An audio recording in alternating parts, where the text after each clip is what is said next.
Hello YouTubers, and today I am going to be reviewing the War Master Volume 3, Rage of the Time Lords. Who thought we'd actually get this far? Well, we are. Yeah.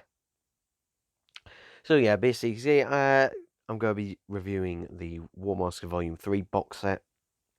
And don't worry, I'm going to keep this pretty much as spoiler-free as possible. I know there's some people out there where literally you can't, even if you see the fucking title, then they're just like, spoiler, nah, nah, nah, nah, nah, nah. So for those people, kindly fuck off. No one likes you. Anyway, let's get on to this box set. So I was thankful that the format of it was more similar to Volume 1 than Volume 2. And what I mean by that is, for the War Master Volume 2, they decided to just make it one ginormous 4-hour long story. Whereas in Volume 1, it was more of an overarching story that had individual stories within it. And with this one, it's kind of sort of in the middle, because there is sort of individual stories, but they are part of an overarching story, and it's all basically part of the Master's plan. I'm not quite sure why they call it Rage of the Time Lords, because, to be honest, and apologies if you can hear someone drilling outside, but to be honest, the Time Lords aren't really involved in this box set whatsoever. In fact, there aren't really any Time Lords that actually show up in the story at all, so I'm not quite sure why it's called Rage of the Time Lords. I can understand the rage part, and I'll explain about that later on. But anyway, let's just review the stories one by one, shall we? So, we start with The Survivor by Tim Foyle? Foyle? I don't know, I'm shit at pronouncing names anyway. So, this is our introductory story. So, it's set during WW2, World War II, and a lot of people may be thinking, oh, another, Doctor Who style story set during World War II. And so it's like, yeah, but it's not a Doctor Who story, it's a War Master story. So in this story, the War Master pretends to be a priest at a church, which is actually his TARDIS. And basically, his goal is to try and convince a local girl of this sort of country town, and her name is Alice. And basically, the War Master is trying to convince her to come with him because she has telekinesis abilities, and she has the ability to basically, well, move things with her mind. But also in the story, she kills some chickens with her mind because it's sort of based on her emotions and she can't really control it. And she ends up nearly killing someone because of it. And to be honest, this is a fairly solid story. It's a nice little introductory story to it. And I'm glad in this box set that the War Master is here from the very beginning. In the last box set in Volume 2, he was only in about for half of the box sets. And I'm not joking by that. So it's nice that he has a proper presence in every story in this box set. So to be honest, it's a nice little solid story. But it's sort of like setting up a sort of tone, a sort of formula that is almost identically repeated in the next story, which is the Coney Island Canada. I'm dyslexic, can you tell? But this is by David Length, who is the only other writer in this box set. So we've only got 2 writers for the box set, which is fine. He's fine. But anyway, the second story, to be honest, I actually preferred this one to the first one. So basically, a travelling circus act in America basically has a show where one of the freak shows is actually an alien woman who can camouflage herself to basically anything. And one of the demonstrations as part of the freak show is she stands in front of a velvet curtain and her skin turns to velvet to make her look camouflaged. And the masker shows up and goes up to the run of the freak show asking to buy her. But obviously, the ringleader said no, and it turns into basically a sort of B-movie sort of style chase, where basically these two people from the freak show and that are on the run from the master. And again, it's an enjoyable time when listening to it. I do really love the relationships that are gained in this. But to be honest, it is pretty much the same sort of story, but with different characters. The master's trying to get someone in order, for what reason? Don't know, but the master's trying to basically gain people who have special or unique abilities. That's basically the story here of this box set.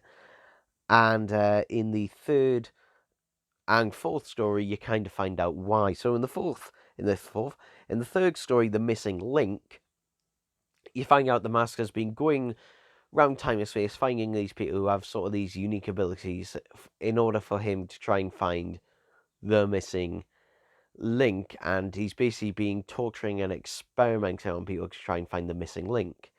However, and I'm going to do a sort of spoiler alert. So skip ahead 10 seconds. 3, 2, 1. The missing link is the Doctor. So, in this story, The Missing Link is the first story to actually feature Paul McGann, who is basically, on the front cover, and that is one of the things massively advertised about the box set, the War Master versus the Eighth Doctor. And you don't really get a lot of this. So Alice reappears in this story, so from the survivors, and she is currently the only survivor who has basically survived all of these experiments that have been performed on her, and using her telekinesis sort of power, she's able to beam across time and basically call for the Doctor, which is exactly what the Master wants. And so for her calling the Doctor here, the Doctor, gets involved in it and basically tries to rescue Alice and tries to stop the Master. But most of the story is a runaround. You don't actually get really any interaction between the Doctor and the Master until the last 5 minutes of this story.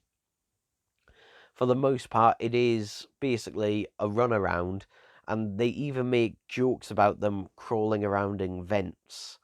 And to be honest, it feels like a sort of 15-minute setup stretched out to an hour. Because with this one, I was just listening to it going, okay, when are we actually going to get to the plot? And it turns out this one definitely feels like the sort of filler story, to be honest. And because it's basically just a massive runaround where the Doctor and Alice are being chased by this massive cat creature for the entire episode. And to be honest, in hindsight, it's pretty pointless. I mean, this could have easily been covered in the first 10 or 15 minutes, and it just feels like it's just an extra step there where it's just like, is this something that really matters in the grand scheme of things? And I could say the same about the first two stories basically being clones of each other in terms of setup and the plot. Though at least in the first two stories, stuff is happening, and you're interested in how it's going to happen. And the second story actually has a twist in it, which I will not reveal, but it's a twist that I actually genuinely didn't see coming. But later on, it's just a bit eh. Can you hear it playing? Can you hear it?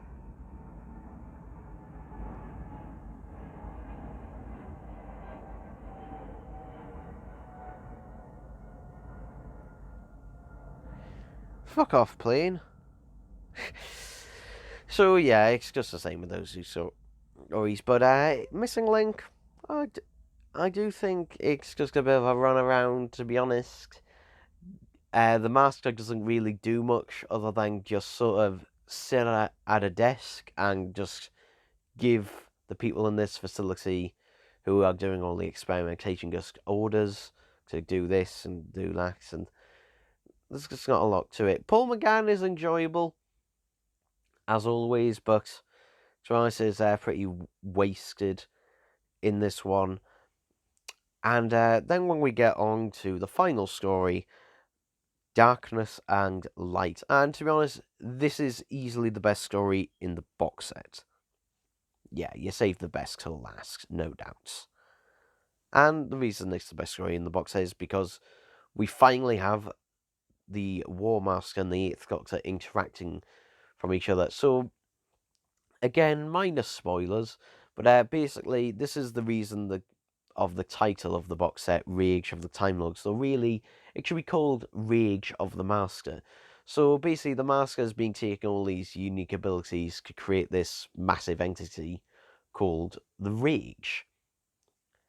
And the whole point of the Rage is to basically use it to wipe out the Daleks with. Now, the Rage escapes, and so the Master and the Doctor have to work together in order to find a way of stopping the Rage. And that's because it's kind of like a bit of a... again, it feels sort of like a repeat of the previous story, except this time it's the War Mask and the Eighth Doctor working out. However, it's a lot more enjoyable since there's actually more of a purpose to it. It doesn't feel like we're just having a bit of a run around just to fill out the running time. There actually is purpose to this, and it is an enjoyable experience. And Derek Jacobi and Paul McGann bounce off each other really well in this story. They do have great back and forth and interactions between the two of them. The only problem is the Doctor doesn't really have much of a point in this story. He doesn't really do an awful lot, to be honest. His only reasoning for being in this story or in the box set whatsoever is because the Master needed him in order to create the Rage. He needed elements of the Doctor's brain to scan his brain or something in order to create the Rage. That was the only reason he needed the Doctor. And so it's kind of just like... And the another minor spoiler warning. So in 3, 2, 1... the Doctor isn't the one who stops the Master. And to be honest, it isn't the Master who stops the Master. So it's just kind of like, well, why have the Doctor here? He contributes very little to the actual story, and it just feels like he's kind of being thrown in to the mix just to have oh, here is the gimmick of this box set kind of thing. And that is a little bit annoying with these, because it seems like now Big Finish sort of have to have, you know, like a marketable gimmick for these box sets. Which is weird, because, for example, the next box set, which comes out in December, has the War Mask, according to the trailers, you know, being in control of the Daleks, which, to be honest, sounds a lot more interesting than this. And also, just looking at the poster, it's just like, the cover art, again, is just really weak. It looks almost identical, to be honest, the previous Volume 2 cover art, with just a stock photo of Paul McGann and what I assume is probably going to eventually become a stock photo of Derek Jacobi holding his laser screwdriver. And what the fuck is this? Seriously, it looks shit. Like, did they get the same person who designed the 13th Doctor Sonic to design that piece of shit? I mean, it looks like it's got the sort of handle, a crushed handle of an 11th Sonic upside down, and then that bit from the personalized Sonic screwdriver set sort of plonked on top. But it looks shit. I mean, if the Master can create a laser screwdriver on Earth that looks pretty much immaculate and pristine, what the fuck is this thing? Seriously? I mean, come on. You've got... But anyway, what do I think of the War Master Volume 3? Well, it's better than Volume 2, but not as good as Volume 1. I know, shock horror. It does some right steps in going back to focusing more on the War Master, and to be honest, it's really nice the fact that he predicts everything, he calculates everything, and he plans things so meticulously to where he always has a counter plan if something goes wrong, though he plans for something to go wrong, so then his countermeasure can come into effect. But other than that, I mean, it's a fine enough box set, but it feels just like another Big Finish box set. And it's just one of those things where it's just like, that's an enjoyable box set. But it feels less special. I mean, the War Master Volume 1, it was a great box set. It was a nice breath of fresh air. Though it was clear that probably initially it was supposed to be a one-off. Initially. But obviously, you know, we've got a second box set. And this box set actually came out a lot quicker. I mean, basically before, we had to wait a whole year pretty much to get another box set, whereas now we had to wait about 7 months-ish. Nearly 8. And we're not going to wait much longer to get the 4th box set either, so it seems like they're just pumping them out as quick as they can. To be honest, I really wish Big Finish would take their time a bit more with these box sets, because it felt with the first box set they really, you know, thought about and took their time with it a lot more. Whereas with this, it kind of feels like this is, you know, 2 stories stretched out into 4. So, which is something what I said last time, or maybe 3. Okay, I'll give it 3. It could be 3 stretched out into 4. Because Missing Link is, you know, other than getting the Doctor involved in the story, Missing Link is pretty much utterly pointless. And to be honest, it's a lot with these Big Finish box sets that are 4 stories that are continuous. You'll always get that one story where it's just like, what the fuck is the point? And it was the same with the last box, actually. The 3rd story was utterly pointless, even more pointless than this box set one. But it is an improvement, and it is enjoyable. And yeah, it's an enjoyable performance. You'll have a good time, because the performances are so strong in this. But, another fucking planes are going by. But anyway, that's it for this review. Let me know what you thought of this box set. Did you enjoy it? Did you hate it? Will you be getting it? Do you even fucking care? And I'll see you next time. Bye-bye.